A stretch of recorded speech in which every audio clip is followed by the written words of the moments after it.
l'émission UberX. Ça fait bientôt 4 mois que le service de covoiturage commercial est maintenant disponible à Montréal.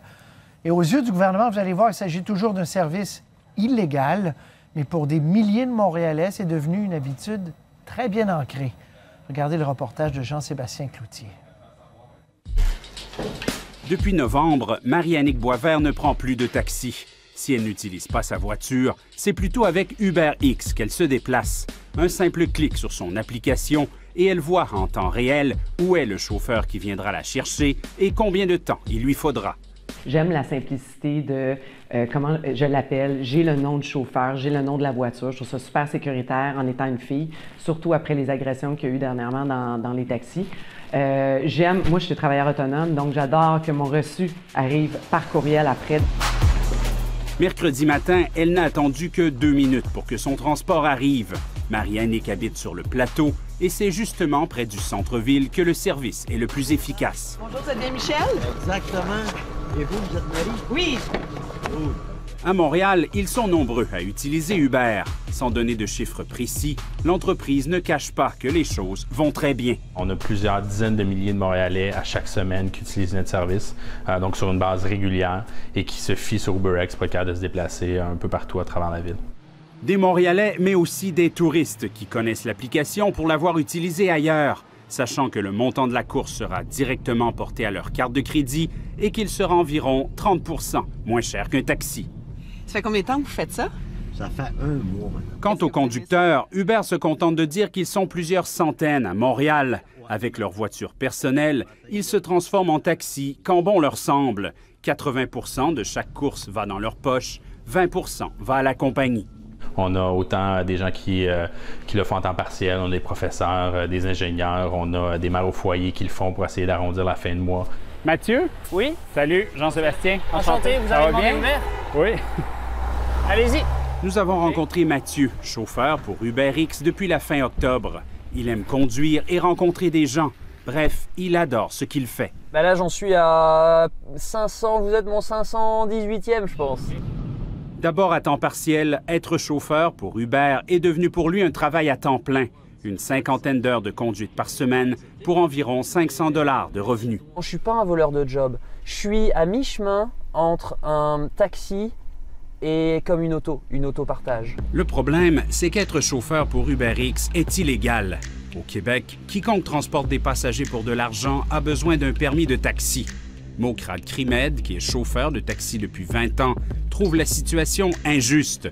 Il estime perdre une 50aine de $ par jour depuis le lancement du service UberX à Montréal. Depuis 2008 que j'ai payé mon permis à 220 000, j'ai encore un hypothèque là-dedans.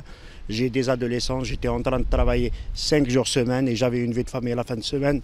Je me retrouve pour compenser de travailler 7 jours semaine. Il fallait faire quelque chose pour se battre. Avec son avocat, il a donc déposé une requête pour recours collectif contre Uber. C'est David contre Goliath. C'est sûr et certain que c'est un milliardaire qui a réussi à faire tous ces milliards en contournant des lois. Alors, nous, on est des petits, on n'est rien que des chauffeurs de taxi, mais on est solidaires. Mokrad se réjouit au moins d'une chose. Les 9 et 20 janvier, le bureau du taxi a pris sur le fait 2 conducteurs d'Uber. La police a été appelée et leur voiture a été saisie. Uber a payé leur amende de 350 $ et leur a fourni une voiture de location. Dans les locaux montréalais de l'entreprise où travaillent une douzaine de personnes, l'ambiance est décontractée. On ne s'inquiète pas de ces saisies. Elles n'auraient pas eu d'impact sur la demande. Il y a eu 2 véhicules, c'est un peu anecdotique ce qui s'est passé. Et au-delà de ça, pour nous, ce qui est important, c'est de dire, bien, on demande à la Ville, au lieu d'investir de l'argent et du temps, donc le temps des policiers, mais également les taxes des citoyens, à essayer de saisir des véhicules, pourquoi vous ne prenez pas le temps de vous asseoir avec nous? Le maire Coderre n'a jamais répondu à Uber, mais avant Noël, des discussions ont commencé avec le ministre des Transports pour trouver un terrain d'entente. À un moment donné, quand on arrive avec une nouvelle technologie, quelque chose qui n'existait pas il y a 3 mois à Montréal, bien c'est sûr que ça ne rentre pas nécessairement dans le cadre réglementaire qui est en place. Mais nous, ce qu'on veut, c'est créer ce cadre réglementaire-là. Comme en Californie, par exemple, où les compagnies de covoiturage commercial ont maintenant leur propre réglementation, sans que leurs chauffeurs aient besoin d'un permis de taxi, ce qui ne semble pas être une solution pour Robert Poiti.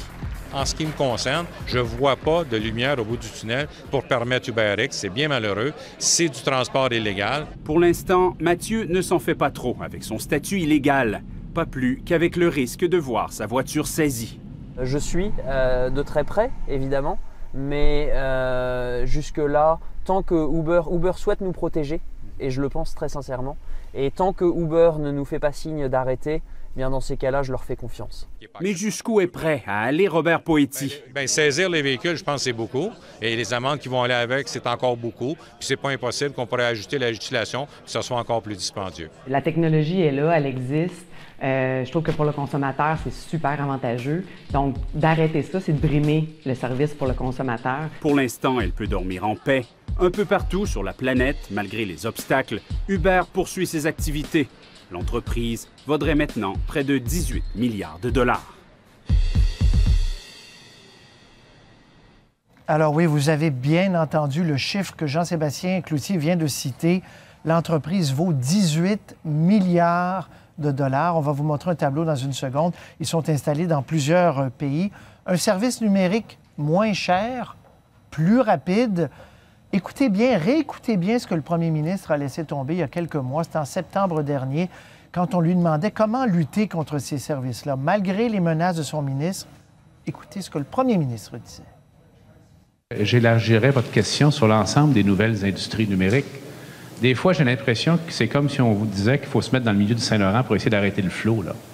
Que ce soit Uber pour les voitures partagées, que ce soit Netflix pour la vidéo, c'est un phénomène de société irréversible. Alors, ce qu'il faut faire en sorte de